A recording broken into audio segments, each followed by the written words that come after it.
The Silent Phantom of Christmas Eve, a Hercule Poirot case Part 1. A death wrapped in silence at precisely 11:47 p.m. on Christmas Eve. The lights in Blackwood Manor went out. Not flickered. Not dimmed. They died, suddenly, completely, plunging the ancient country house into absolute darkness. And in that darkness, someone screamed. Not a long scream. Not a cry for help. Just one sharp, strangled sound, as if terror itself had been cut short. By the time the lights returned exactly 37 seconds later, one man lay dead. And the legend of the Silent Phantom was no longer a story, whispered by servants. It had become a murderer. 1. Christmas at Blackwood Manor. Snow fell softly over the English countryside, blanketing the iron gates of Blackwood Manor like a burial shroud. The house stood isolated, its Gothic towers cutting into the pale winter sky, its windows glowing warmly against the cold. Inside, Christmas preparations were underway, but the atmosphere was anything but joyful. Blackwood Manor belonged to Sir Reginald Blackwood, a wealthy industrialist whose fortune had been built on steel, coal, and secrets. At 72, Sir Reginald was a man feared more than loved, respected more than trusted. Tonight, he had invited 8 guests for Christmas Eve. None of them felt lucky to be there. 2. The guests with smiles and knives: Lady Eleanor Blackwood, Sir Reginald's elegant but cold wife, 20 years his junior. Her smile never reached her eyes. Arthur Blackwood, Sir Reginald's son from his first marriage, a bitter man drowning in debt. Vivian Blackwood, Arthur's wife, sharp-tongued and ambitious. Margaret Hensley, Sir Reginald's niece, outwardly gentle, inwardly resentful. Colonel Frederick Hawthorne, old army friend with a stiff spine and a dangerous temper. Dr. Lionel Graves, the family physician, quiet, observant, and oddly nervous. Miss Clara Whitby, Sir Reginald's secretary, young, efficient, and hiding something. And finally, Hercule Poirot, the little Belgian detective, sat near the fire, his immaculate mustache twitching as he observed the room with bright, calculating eyes. Poirot had accepted the invitation reluctantly. Sir Reginald had written to him 3 weeks earlier. "There are things in my house, Monsieur Poirot, that refuse to stay buried. I fear Christmas Eve will awaken them." Poirot did not believe in ghosts, but he believed very strongly in human fear. 3. The Legend of the Silent Phantom. Dinner was served at exactly 8 o'clock. As the guests took their seats, Colonel Hawthorne cleared his throat. "Before we eat," he said gruffly, "perhaps someone would care to explain why half the servants are trembling like rabbits?" An uncomfortable silence followed. Finally, Margaret Hensley spoke softly. "They're afraid of the Phantom." Sir Reginald's knife paused mid-air.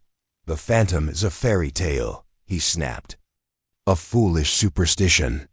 Miss Whitby hesitated. "With respect, sir, the servants say the Phantom appears every Christmas Eve." Dr. Graves leaned forward. "They say it walks the halls in silence. No footsteps, no breath. And when it appears, someone dies." Arthur finished bitterly. Poirot raised an eyebrow. "How fascinating," he murmured. "A ghost with excellent timing." Sir Reginald slammed his glass down. "Enough. Eat your food." But Poirot noticed something important. Sir Reginald's hands were shaking. 4. Poirot smells. Fear as wine flowed and forced laughter echoed. Poirot studied the guests carefully. Arthur avoided his father's gaze. Vivian watched everyone like a hawk. Margaret clutched her napkin too tightly. Miss Whitby kept glancing toward the hallway. Dr. Graves wiped sweat from his brow. And Sir Reginald? He kept checking the grandfather clock. At 11:30 p.m. Sir Reginald stood abruptly. "I require some air," he said. "I shall retire to my study." Lady Eleanor rose. "I'll come with you." "No," he snapped. "I wish to be alone." Poirot stood as well. "Monsieur," he said gently, Perhaps it is unwise. Sir Reginald glared at him. I did not invite you to frighten me with childish warnings. And with that, Sir Reginald Blackwood walked alone into the dark corridor. 5. Darkness falls at 11:47 p.m. The lights went out. Total darkness swallowed the manor. Someone screamed. Poirot's voice cut through the panic. Remain where you are. No one move. 37 seconds later, the lights returned. Chaos erupted.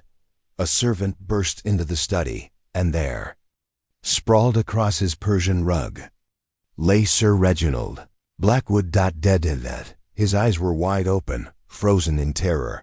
There were no visible wounds. No blood. No weapon. Just one thing, carved into the wooden desk beside him, as if by an invisible hand, was a single word: silence. 6. Poirot makes a promise. The room filled with whispers, sobs, accusations. The phantom! Someone cried. Poirot stepped forward slowly. He knelt beside the body, examining Sir Reginald with meticulous care. Then he stood. This, he said calmly, is not the work of a ghost. The room went silent. It is the work of a very clever human being. Lady Eleanor whispered. Then, the phantom is real? Poirot shook his head. No, madame. But someone here wishes very much that you believe it is. Poirot turned, his sharp eyes scanning the terrified faces. The murderer, he said quietly, is in this house. End of part 1. As Poirot finished speaking, a servant rushed into the room, pale as snow. Monsieur Poirot, he stammered. There is something you must see. What is it? Poirot asked. The servant swallowed. The security doors were locked from the inside, and no one could have entered or left the study. Poirot's mustache twitched. A locked room, he murmured. On Christmas Eve, and somewhere in Blackwood Manor, the silent phantom was still watching. The silent phantom of Christmas Eve. A Hercule Poirot case. Part 2. Footprints in the snow had stopped falling some time before dawn, but the silence it left behind was heavier than any storm.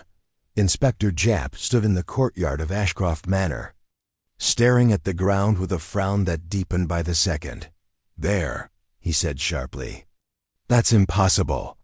Hercule Poirot adjusted his scarf and followed Japp's gaze. In the fresh, untouched snow that had fallen after the murder, there were footprints. They led away from the locked study window. And then vanished. Poirot's eyes narrowed. A man could lie. A witness could forget. But snow? Snow never lied. 1. A morning after death. Ashcroft Manor looked different in daylight. The grand shadows that had made it seem mysterious the night before now revealed their true shape: tall, elegant, and deeply old.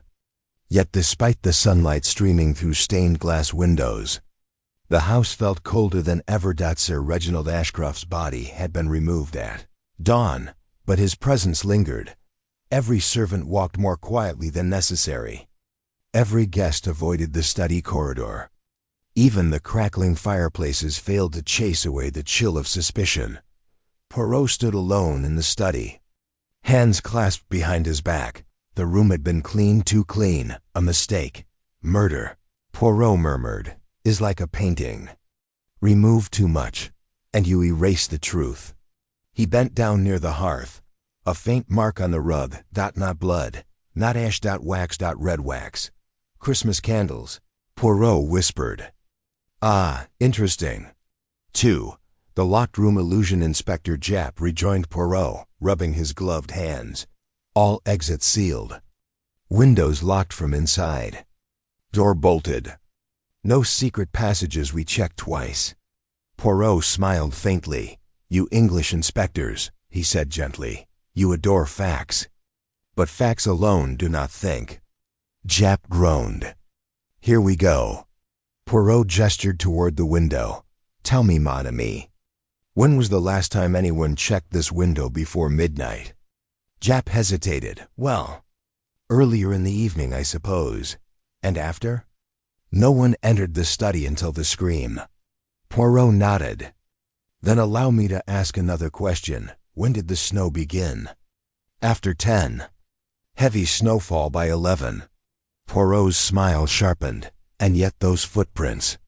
Japp stiffened. You're saying, I am saying, Poirot interrupted, that the room was locked after the murderer left.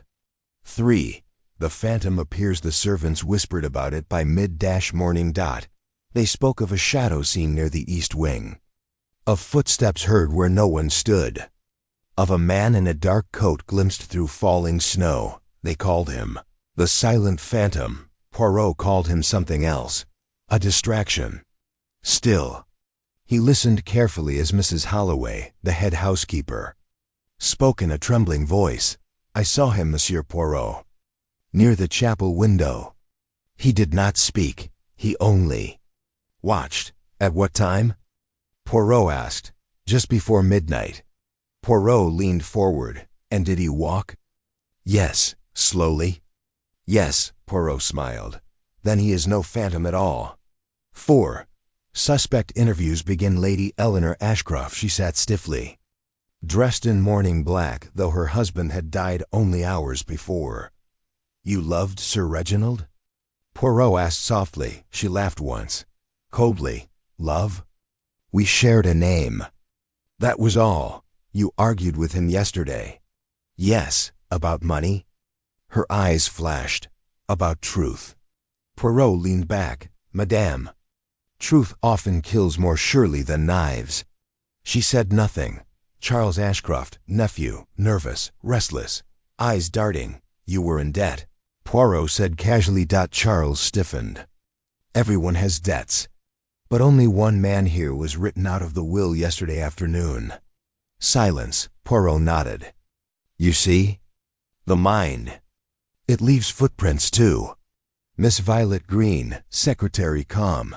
Too calm. You typed Sir Reginald's documents. Yes, you knew his secrets. Yes, and yet you say you heard nothing? She smiled faintly. I hear only what I choose. Monsieur Poirot. Poirot's smile faded. 5. The candle that should not exist. Later that afternoon, Poirot requested something unusual. All Christmas candles, he instructed, must be brought to me. Dozens were collected. Red, white, gold. Poirot examined each carefully. Then he stopped. One candle was half melted. But Christmas Eve candles, Japp protested, were lit only after dinner. Yes, Poirot agreed. Which means this one was lit earlier. He turned the candle upside down. Embedded in the wax was a thin metal thread. Japp blinked. What in blazes? A timing device, Poirot said softly. A most clever one. A delayed action. A staged scream. A locked room. A PP swallowed. You're saying the murderer wasn't even here when Sir Reginald died? Poirot nodded. Exactly. 6. The footprints revisited as evening fell. Poirot returned to the courtyard. The snow had been disturbed now.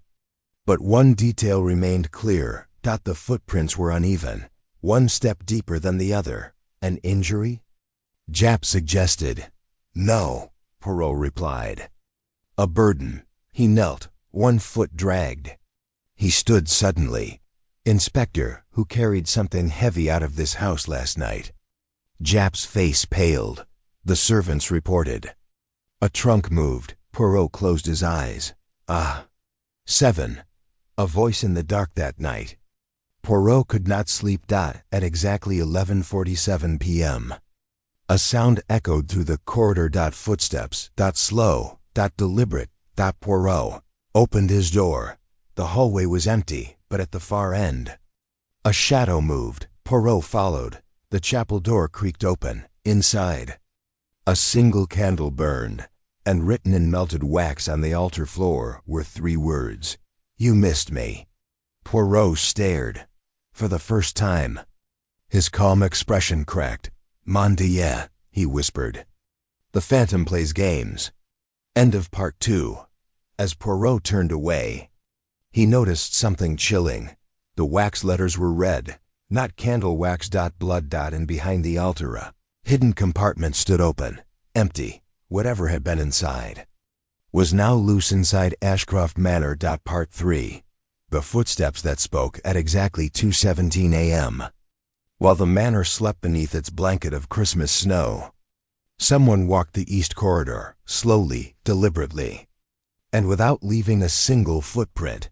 Hercule Poirot was already awake. Snow continued to fall outside Greystone Manor, transforming the iron gates and stone walls into something almost holy. Inside, however, the atmosphere was anything but peaceful. The silence had thickened since the scream of the previous night, as though the house itself were holding its breath. Poirot sat upright in the small guest room allotted to him, his eyes open, his mind alert. He had learned long ago that crimes rarely slept on festive nights. Christmas Eve, with its emotions, secrets, and forced togetherness, was fertile soil for murder. Then he heard it. Footsteps. Not hurried, not hesitant, measured, controlled. Someone wanted to be heard. Poirot rose quietly, adjusting his dressing gown, and opened his door just enough to peer into the corridor. The lamps had been dimmed for the night, casting long shadows across the Persian carpet.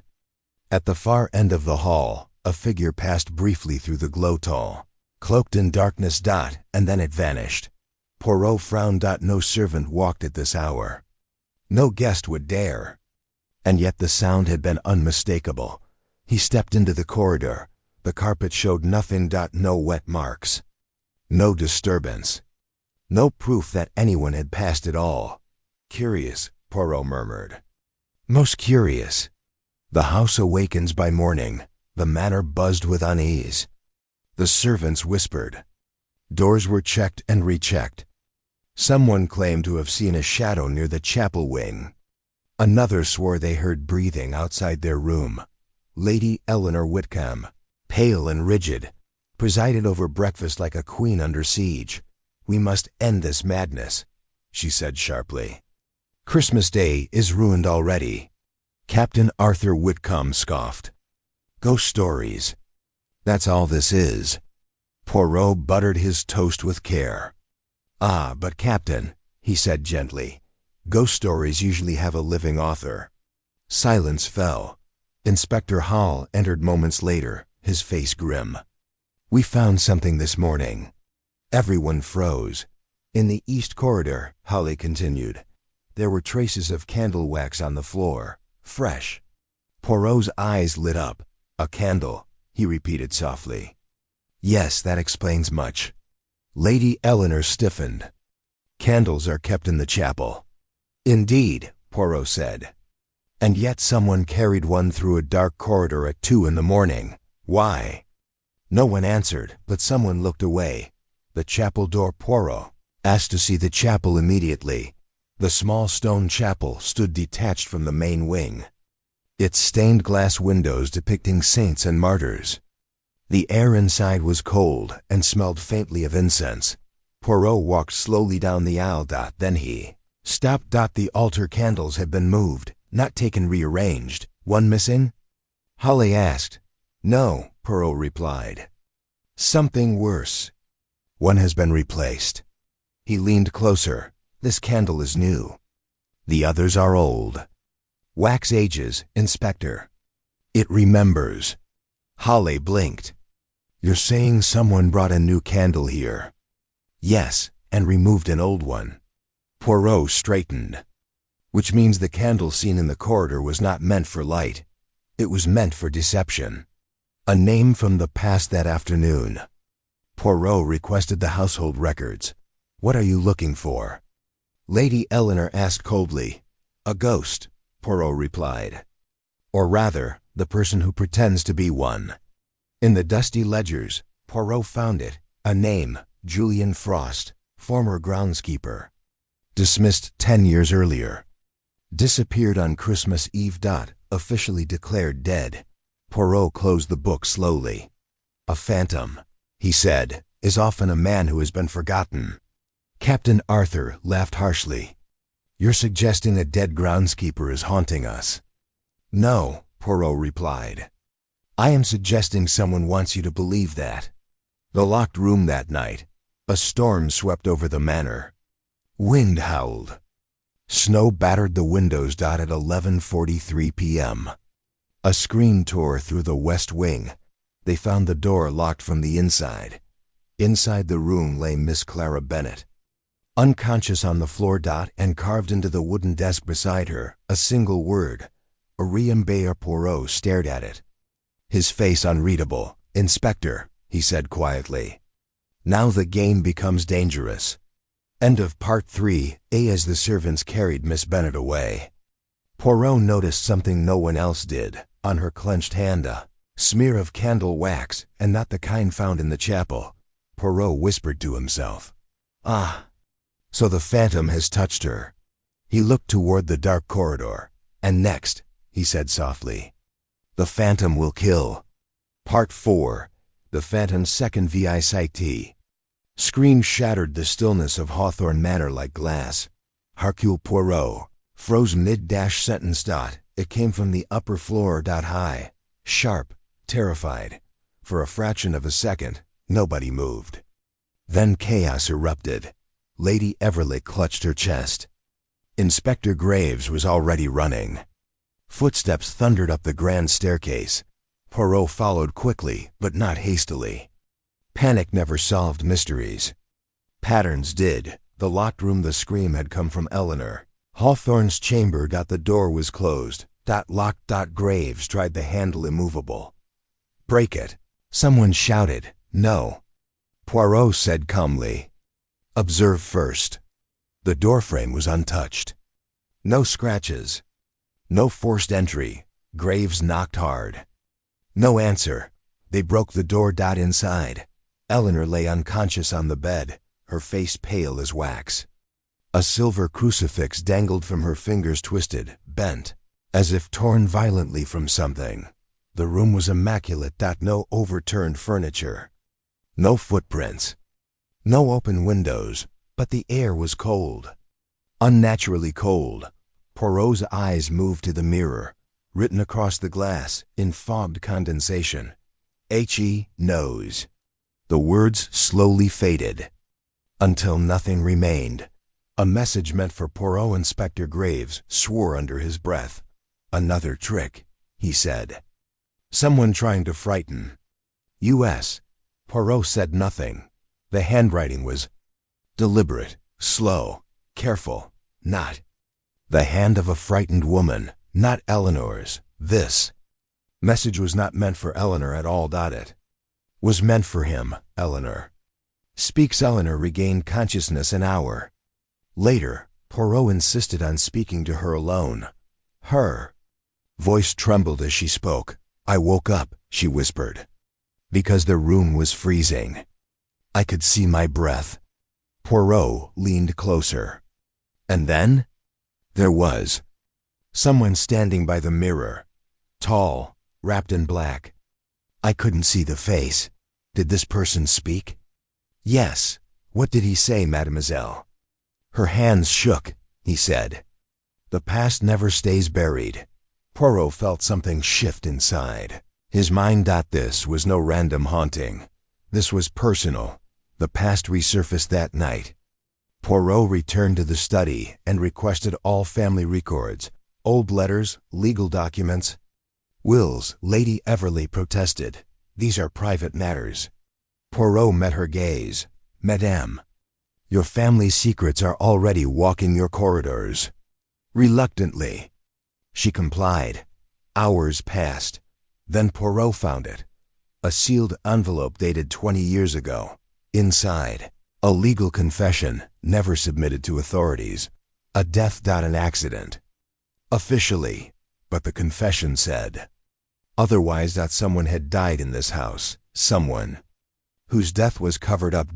And the signature at the bottom made Poirot's breath slow. Arthur Hawthorne, the man officially listed as having died abroad. The man whose ghost now haunted Christmas Eve. The phantom is not a ghost. Poirot closed the file.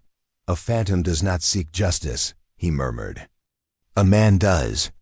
Suddenly, a soft sound echoed behind him, a slow clap. Poirot turned. A figure stood in the doorway, half in shadow. half in light, not black-robed, not spectral, human, smiling, double quotes. Well done, Monsieur Poirot, the man said. You see more than most. Poirot recognized the voice instantly. The man stepped forward, and for the first time, Poirot understood the truth. The phantom had been inside the house all along. End of part 4. The man leaned closer and whispered, "You solved the mystery too quickly. That was your mistake." From the shadows behind him, another figure moved. Poirot realized too late that he was no longer alone in the room, and the door slowly closed behind them, locked. The Silent Phantom of Christmas Eve, a Hercule Poirot case Part 5. The room that should not exist, the door at the end of the west corridor, was not marked on any of the house plans. That, to Hercule Poirot, was not merely curious, it was intolerable. Poirot stood perfectly still, his hands folded neatly over the head of his cane, staring at the narrow oak door as though it had personally insulted him. The corridor was dim, lit only by a single oil lamp mounted high on the wall. Shadows stretched and curled like living things along the floor. Captain Arthur Hastings shifted uneasily beside him. "Perhaps," Hastings said cautiously. "It's just an old storage cupboard." Poirot did not look at him. "No, mon ami," he replied softly. "A cupboard does not hide itself. This door she wishes very much not to be found." The door was older than the others, its surface scratched and worn. There was no handle, only a small brass latch disguised beneath a carved floral motif. Poirot knelt with surprising agility and examined the floor. Dust lay thick everywhere, except here. A single set of footprints led to the door, and none led away. A house that lies earlier that afternoon. Poirot had requested very politely, yet very firmly, to see the architectural plans of Ravenscroft Manor. Mrs. Eleanor Blackwood, the late Sir Reginald's sister, had hesitated just a fraction of a second, too long before producing them. That hesitation now echoed loudly in Poirot's mind. The West Wing, according to the plans, ended 20 feet before this corridor. And yet here it was. "A house," Poirot murmured, "that pretends to be smaller than it truly is." "Why?" Hastings frowned. "Secret passages? Smuggling, perhaps?" Poirot rose slowly. "Or secrets of a more emotional nature?" He reached out and pressed the latch. The door opened without a sound. The hidden room, the air inside was stale, untouched. The room was small, windowless, and sparsely furnished. A narrow bed sat against one wall, its blanket folded with military precision. A wooden desk stood opposite, upon which rested a single object, a music box. Poirot crossed the room and lifted it gently. The mechanism was old but well maintained. He turned the key. A soft, haunting melody filled the room. Hastings felt a chill crawl up his spine. "I've heard this before," Hastings whispered. "On Christmas Eve, just before the scream." Poirot nodded. Quotes, "Yes. The phantom announces himself with music." Inside the desk drawer, Poirot found papers tied with twine, letters, dozens of them, all written in the same elegant hand. They were signed with the name No. One had spoken aloud in years. "Sebastian Blackwood." Hastings' eyes widened. "But Sebastian died 15 years ago. Sir Reginald's son." Poirot did not answer immediately. He was reading. The letters were addressed to Sir Reginald. "Father, you cannot hide me forever. Father, I hear them whispering about me. Father, she knows." Poirot set the letters down very carefully. "No," he said at last. "Sebastian did not die. He was erased. A family secret." That evening, Poirot requested the presence of the entire household in the drawing room. Mrs. Eleanor Blackwood sat stiffly near the fireplace. Her hands trembled slightly as she held her teacup. Across from her sat Margaret Doyle, Sir Reginald's nurse during his final years. Her eyes were sharp, observant, too observant for a woman who claimed to know nothing. Poirot wasted no time. "Madame," he said to Mrs. Blackwood, "your nephew, Sebastian, where is he buried?" The room went silent. Mrs. Blackwood's lips parted, but no sound came out. Poirot leaned forward. "There's no grave," he continued calmly. "No death certificate. Only whispers. And a locked room that should not exist." Margaret Doyle spoke suddenly. Sebastian was troubled, she said. Sir Reginald did what he thought was best. Poirot turned his gaze upon her. "And you, Mademoiselle Doyle, how long have you known he was still alive?" Margaret's face drained of color. "The phantom reveals himself that night." The storm returned. Wind howled against the manor, rattling windows like skeletal fingers. Poirot lay awake, his mind turning over each detail with mechanical precision. Then, the music. Soft, slow, familiar. Poirot rose at once and stepped into the corridor. The melody drifted from below from the west wing, but this time, it was closer, too close. Poirot turned the corner and stopped dead. At the end of the corridor stood a figure. Tall, thin, dressed in black. Its face was half hidden by shadow. But the eyes burned with something far more human than any ghost.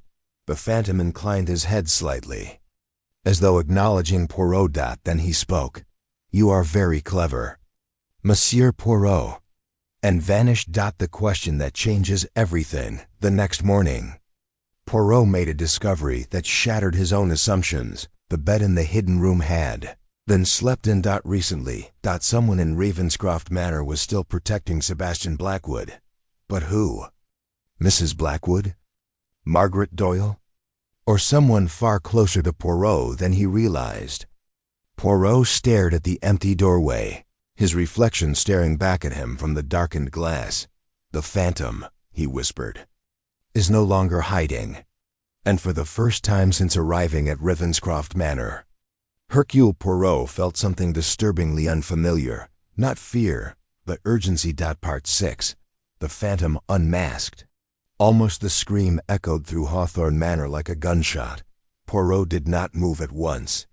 He closed his eyes for a fraction of a second, as though fixing the sound in his mind, weighing its pitch, its fear, its truth. Then, with sudden speed surprising for a man of his stature, he turned toward the sound. "Mon ami," he murmured to himself. "Christmas Eve is no longer merely haunted. It is becoming murderous." The scream had come from the west wing. Guests poured into the corridor, half-dressed, faces pale, whispering prayers or accusations. Somewhere a woman sobbed hysterically. Somewhere else, someone laughed nervously, thinly, then stopped when others stared. Poirot walked against the current, calm amid chaos, his polished shoes making no sound on the carpet. Captain Hastings followed close behind, his face grim. "Do you think it's the phantom again?" Hastings whispered. Poirot did not answer. They reached the west wing landing, where Lady Margaret Hawthorne stood frozen, her hand pressed to her chest, her eyes fixed on an open door. Inside the room lay Sir Reginald Hawthorne. He was sprawled across the Persian rug, his nightshirt soaked crimson, his eyes open in frozen surprise. A letter lay clutched in his stiffening fingers. Dead. The phantom, it seemed, had struck again.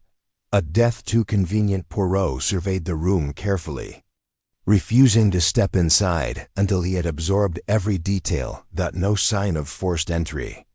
The windows were locked from the inside. The fireplace was cold. The bed untouched. Sir Reginald had not been asleep. He was waiting for someone. Poirot said softly. The doctor, summoned in haste, confirmed what Poirot already knew.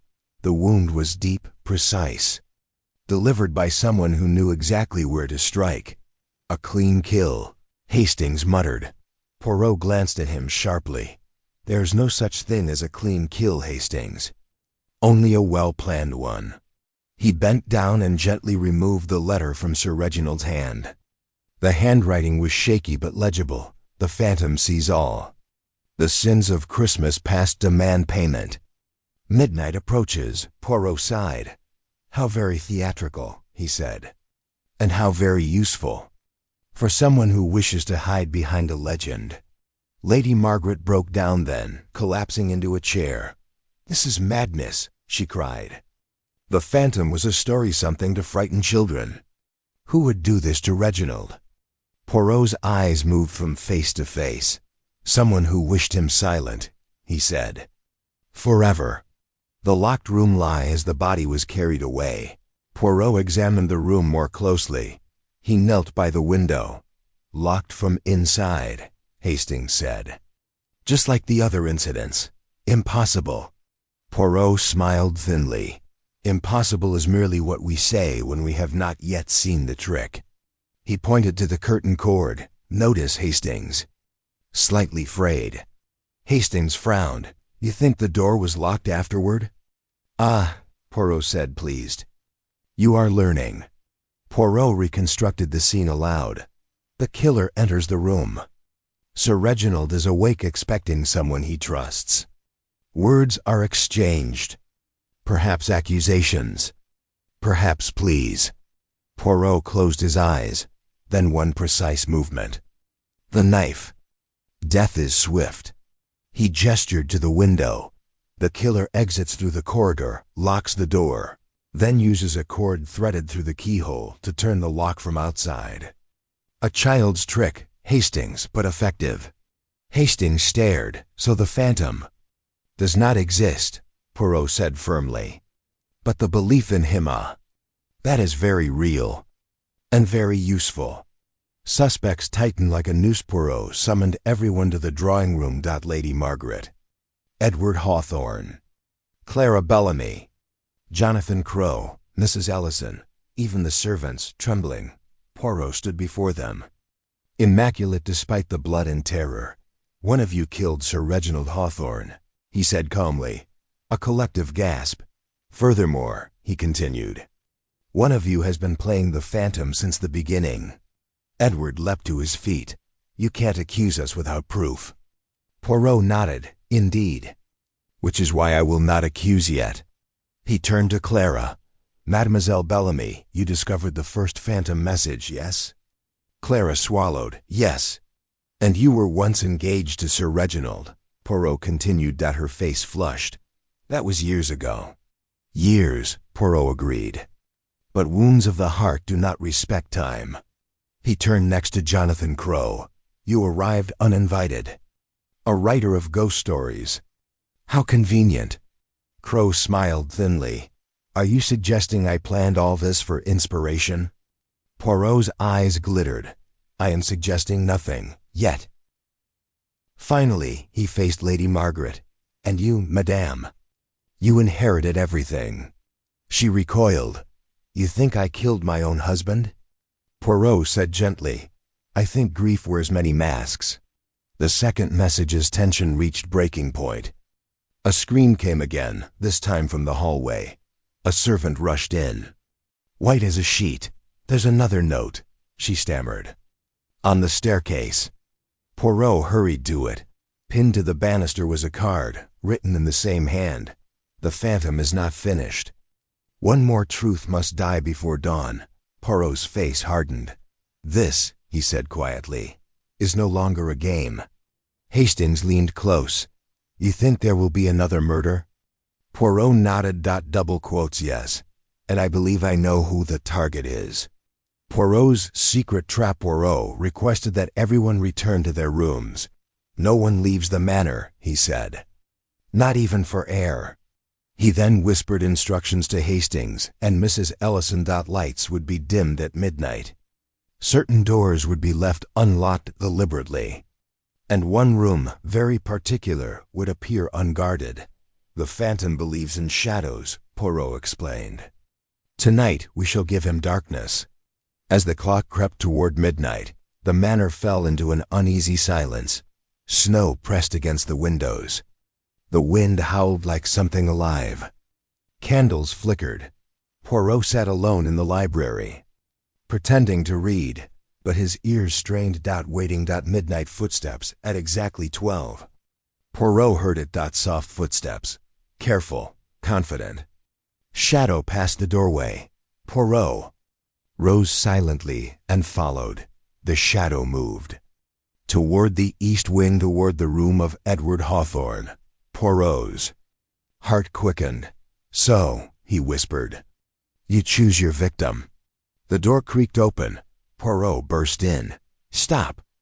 The figures spun around. A knife flashed in candlelight. Poirot froze. The hood fell back, and Poirot stared in disbelief. End of Part 6. The phantom was not who Poirot expected. Not the grieving widow. Not the jealous heir. Not the mysterious writer. The face before him made Poirot's breath catch, for in that instant, everything he believed about the case began to crumble. "Mon Dieu!" Poirot whispered. The phantom smiled and lunged. Part 7. The phantom. Unmasked, or so it seemed. The revelation had struck the house like a thunderclap. All eyes were fixed on Gerald Ashcombe, who stood frozen beneath the chandelier, his face drained of color. The silence in the drawing room was so complete that even the ticking of the mantel clock sounded thunderous. Hercule Poirot did not raise his voice. He never needed to. "You see, Mies Amos," he said gently. "The phantom was never a ghost. It was a man, one who knew this house too well." Gerald swallowed hard. "This is absurd," he said. "You have no proof." Poirot inclined his head. "Ah, but I have much proof." He gestured toward the footman. "Bring the ledger."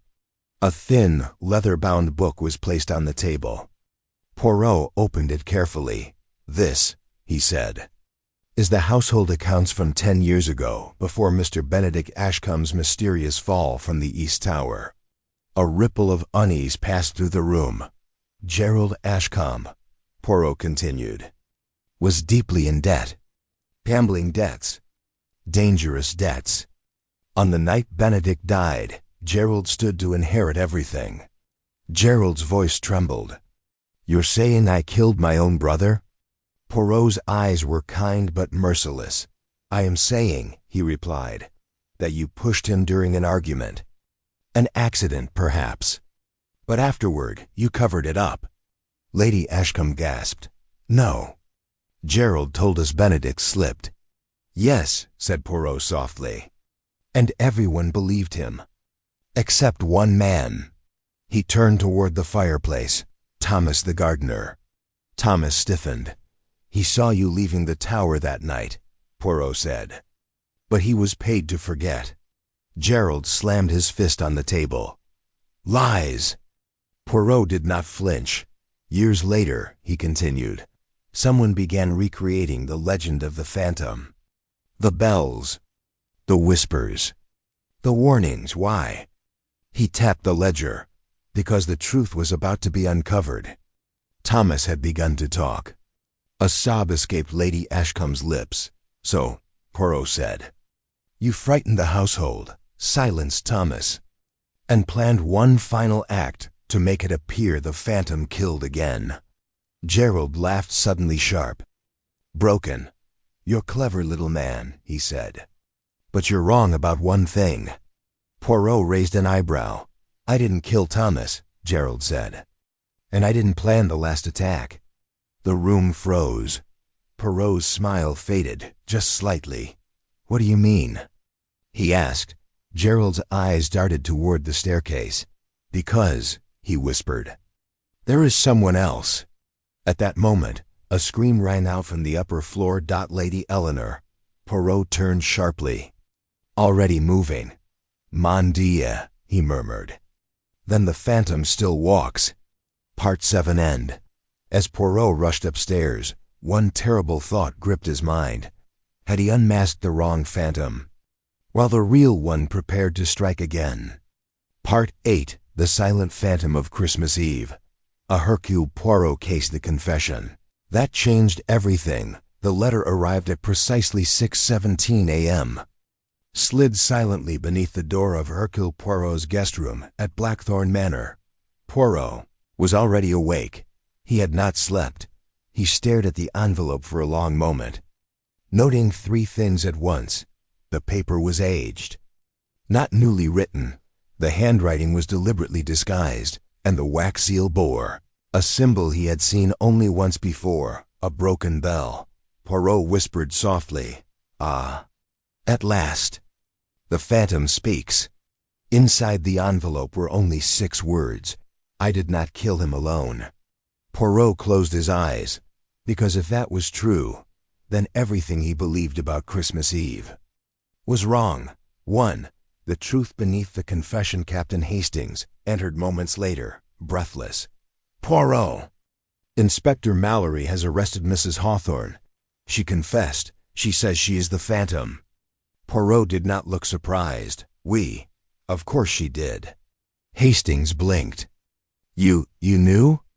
Poirot held up the letter, because the real phantom does not rush to confess, mon ami. They wait, they observe, they manipulate. Mrs. Eleanor Hawthorne's confession had been too perfect. She admitted to moving the body. She admitted to silencing the servants. She admitted to wearing the cloak, but she never admitted to striking the fatal blow, and that omission, Poirot knew, was everything. 2. Christmas Eve reconstructed. Poirot gathered everyone in the Manor's grand drawing room once again. The fire crackled. Snow pressed against the windows. Fear sat visibly on every face. On Christmas Eve, Poirot began. 3 crimes occurred, not one. The murder, the concealment, the performance of the phantom, and Poirot added softly, they were committed by different hands. A murmur spread through the room. Inspector Mallory stiffened. "You're suggesting a conspiracy?" Poirot smiled thinly. "No, Inspector. I am suggesting something far more dangerous, shared guilt." 3. The second phantom. Poirot turned suddenly to Jonathan Blackwood. "The victim's nephew. You were seen near the bell tower at 11:42 p.m. Jonathan swallowed. I was looking for my uncle." "And you found him," Poirot said. "Alive." Gasps. Poirot continued. "You argued. He threatened to expose your debts. You pushed him. He fell. But he did not die." Jonathan collapsed into a chair. "I didn't mean to. He was breathing." Poirot nodded. Double quotes, "Yes." And that is when someone else arrived. All eyes turned slowly toward Miss Clara Winters, the quiet governess. 4. The silent witness. Clara had always been invisible. That was her power. "You saw him lying there," Poirot said gently. "You believed him dead," Clara whispered. "I panicked." "You struck him with the iron candle stand," Poirot finished. "And this time, he died." The room went silent. "But," Poirot said, raising a finger, "you did not become the phantom." 5. Why the phantom was born. Poirot walked slowly toward the fireplace. The phantom was not created to hide a murder. It was created to control the truth. He turned to Mrs. Hawthorne. "You love the victim, but you love the family name more." Mrs. Hawthorne began to cry. "You discovered everything," Poirot continued. "The push, the blow, the lies. And so," Poirot said, "you became the phantom to frighten, to silence, to delay until you could decide who deserved to fall." 6. The letter's final line. Poirot opened the letter again. "There's a final sentence," he said quietly. "One not yet read." He unfolded the paper. "If you reveal the truth, the child will pay." Hastings froze. "The child?" he whispered. Poirot's eyes snapped toward the staircase. The governess screamed, because the youngest member of the household, little Thomas Blackwood, was no longer in his room. 7. Phantom's last move. The bells began to ring, not from the tower, from inside the house. Poirot moved faster than anyone had ever seen him. "Move. Lock the doors," he commanded. "No one leaves. The phantom is still here." Snow howled outside. Footsteps echoed above. Poirot whispered to himself, "Christmas Eve is not finished with us yet." End of Part 8. As Poirot reached the nursery door, he stopped. On the handle hung a black cloak. Inside the room, the window was open, and written on the frost-covered glass were the words, "One truth remains. Who took the child? Was there a third killer? Or a final lie? And will Poirot arrive in time? Part 9. The Phantom UNMSCade. The snow outside Blackwood Manor had begun to fall again soft, thick, and silent like a shroud being gently pulled over a body. Inside the grand drawing room, 10 people sat frozen in place. And at the center of the room stood Hercule Poirot, his hands clasped behind his back, his eyes shining with quiet triumph. "The Phantom of Christmas Eve," he said softly, "is no longer a phantom." A sharp intake of breath echoed through the room. Someone had just realized that the game was over. The gathering Poirot had insisted that everyone be present.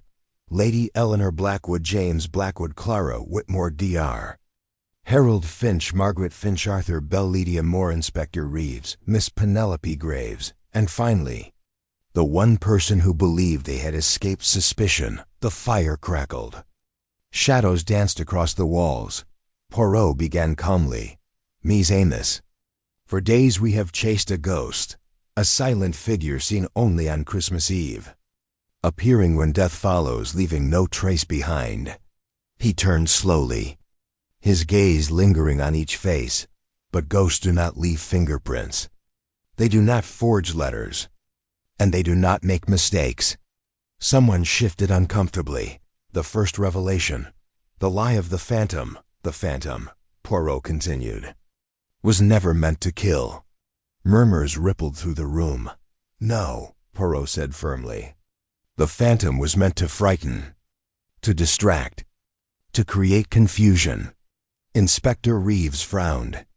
"Then the deaths were made to look supernatural," Poirot finished. "Because fear is the most powerful weapon of all." Poirot walked to the mantelpiece and lifted a small object, a silver whistle, barely visible to the naked eye. "This," he said, "was used to signal movement through the hidden corridors. A sound so soft, so high-pitched, only certain ears would hear it." Dr. Finch stiffened. Poirot noticed the hidden passages. Blackwood Manor, Poirot said, was built with secret passages. But only one group of people ever used them regularly. He looked directly at Arthur Bell, the family solicitor, the estate trustees. Arthur swallowed hard. "The Phantom," Poirot continued, "was able to appear and disappear because someone knew this house better than its owners." Lady Eleanor gasped. "You mean—" "Yes, madame," Poirot replied. "The Phantom was a role played by more than one person." Shock spread across every face. The second revelation. The first murder. Poirot's voice hardened, but one of those players broke the rules. He turned sharply toward James Blackwood. The first death was not meant to happen. James stood abruptly. "That's absurd." Poirot raised a finger. "You were meant to be frightened into selling your share of the estate. The Phantom was staged to force you out." Poirot walked closer. "But on Christmas Eve, you confronted the wrong person in the wrong passage." The room fell deadly silent. Poirot spoke quietly. "You were killed not by the Phantom, but by someone who panicked." Clara Whitmore let out a sob. The fatal mistake. Poirot now faced Dr. Harold Finch. "You treated the victims. You signed the death certificates. And you altered the times." Dr. Finch's face turned pale. Poirot held up a medical notebook. "You forgot something, mon ami. You used modern ink on a page dated 20 years ago." Inspector Reeves stepped forward. "Dr. Finch." Poirot raised his hand. "No, Inspector. The doctor was an accomplice, not the mastermind." Everyone froze. Poirot turned slowly. "And now, we come to the heart of the Phantom. The final accusation, but not the arrest." Poirot stopped in front of Miss Penelope Graves, the quiet companion. The invisible woman. The one no one had truly noticed. "You," Poirot said softly, "were never afraid." Miss Graves smiled faintly. "Why should I be?" Poirot's eyes glittered. "Because you created the legend." A gasp swept through the room. Poirot explained. "You were raised in this house. You learned the passages as a child. You were dismissed, forgotten, erased. Miss Graves said nothing. You returned as a companion, Poirot continued, invisible once more. And you decided that if you were to be unseen, then you would become unforgettable. For the first time. Miss Graves' smile faded. The twist inspector. Reeves stepped forward to arrest her. Poirot stopped him. No. Everyone stared. Poirot's voice was grave, because the final murder has not yet been solved. What? Reeves demanded. Poirot turned toward the window. The true mastermind is still free. Miss Graves laughed suddenly, a cold, knowing laugh. You're too late, Monsieur Poirot, she said softly. The last act has already begun. The lights went out. A scream echoed through Blackwood Manor, forcing Part 10, when the lights returned. Someone was lying motionless on the floor and written in frost upon the window were the words, "The Phantom never dies." Poirot closed his eyes. "Mon Dieu," he whispered. "We have misunderstood everything." Part 10.